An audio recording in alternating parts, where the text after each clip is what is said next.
Bismillahirrahmanirrahim. Assalamualaikum warahmatullahi wabarakatuh. Selamat pagi dan apa kabar anak ibu semuanya? Alhamdulillah, semua dalam keadaan baik, sehat, dan tetap semangat dalam belajar. Anak-anak, pada hari ini kita akan melanjutkan kisah Nabi berikutnya setelah Nabi Yusuf, yaitu kisah Nabi Syuaib. Anak-anak, Nabi Syuaib alaihissalam diketahui adalah keturunan dari Nabi Lut alaihissalam. Beliau berasal dari suku Madian yang berada di daerah Mana'an, tepatnya di negeri Syam.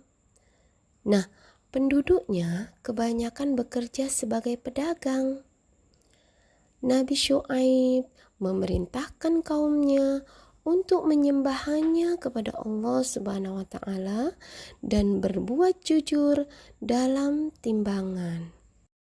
Untuk lebih lengkapnya tentang kisah Nabi Syuaib alaihissalam, mari kita saksikan video kisah Nabi Syuaib berikut ini.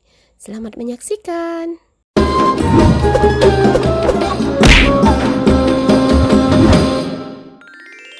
Kisah Ashabul Aikah, kaum penyembah pohon pada zaman Nabi Syuaib.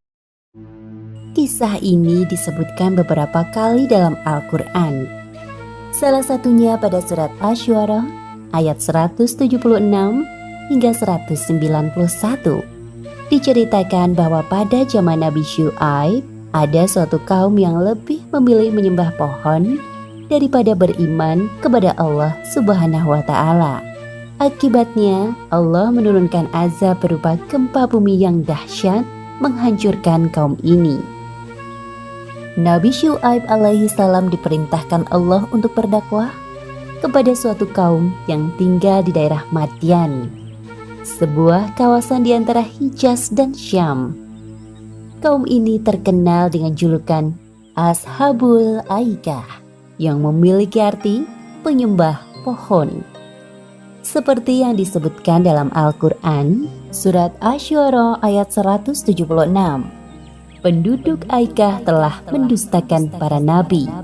Selain menyembah pohon, mereka juga menyembah berhala yang diyakini sebagai warisan para nenek moyang.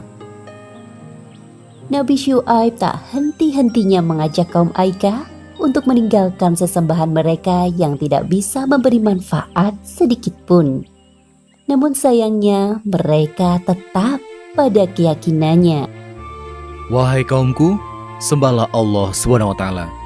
Sesungguhnya tidak ada Tuhan sesembahan yang pantas bagimu selain Dia. Sebagian besar kaum Aikah berprofesi sebagai pedagang. Salah satu kebiasaan buruk kaum Aikah yang masih sangat sulit dihilangkan adalah suka mengurangi takaran timbangan. Ketika tiba musim panen, mereka membeli barang sebanyak-banyak dengan harga yang sangat murah untuk disimpan di gudang. Sebaliknya, saat datang musim paceklik, mereka akan mencekik pembeli dengan menaikkan barang dengan harga yang tinggi. Wahai penduduk Aikah, hentikanlah kebiasaan mengurangi hak orang lain dalam timbangan kalian. Sesungguhnya, perbuatan itu sangat dibenci oleh Allah. Padahal Allah SWT telah memberikan kalian kehidupan yang makmur. Seharusnya kalian mengucap syukur atas limpahan nikmat-Nya. Seperti yang disebutkan dalam Al-Quran, surat Hud ayat 85. Dan wahai kaumku, penuhilah takaran dan timbangan dengan adil. Dan janganlah kamu merugikan manusia terhadap hak-hak mereka. Dan jangan kamu membuat kejahatan di bumi dengan membuat kerusakan. Wahai Syuaib, apakah Tuhanmu yang menyuruhmu untuk melarang kami mengelola harta sesuai cara yang kami kehendaki? Wahai kaumku, aku hanya bermaksud untuk memperbaiki perbuatan keji kalian selama masih diberi kemampuan. Semua petunjuk yang aku ikuti hanya dari Allah.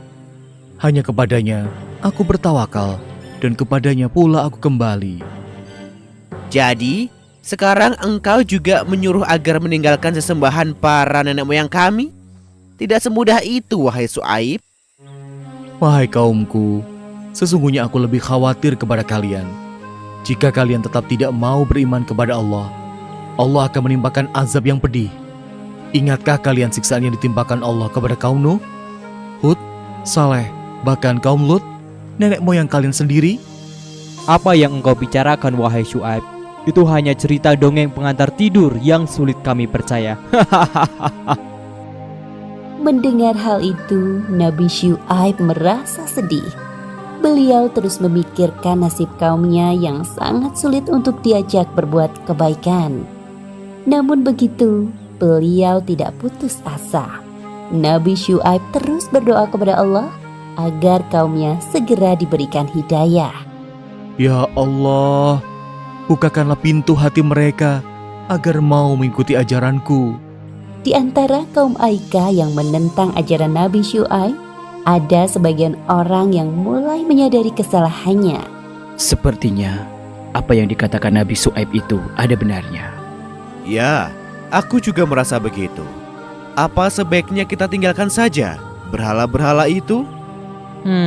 Lebih baik kita datang menemui Syuaib agar mendapatkan pencerahan darinya. Tepat sekali, ayo kita menemuinya. Ketika kaum Aikah mengetahui ada sebagian dari mereka yang mengikuti ajaran Nabi Syuaib, mereka sangat marah. Mereka sengaja menghalangi orang-orang yang menuju rumah Nabi Syuaib. Hinaan dan cacian keluar dari mulut mereka. Wahai Syuaib, pergilah engkau dari negeri Madian bersama pengikutmu. Kami tetap tidak akan menyembah Allah. Jikalau benar engkau seorang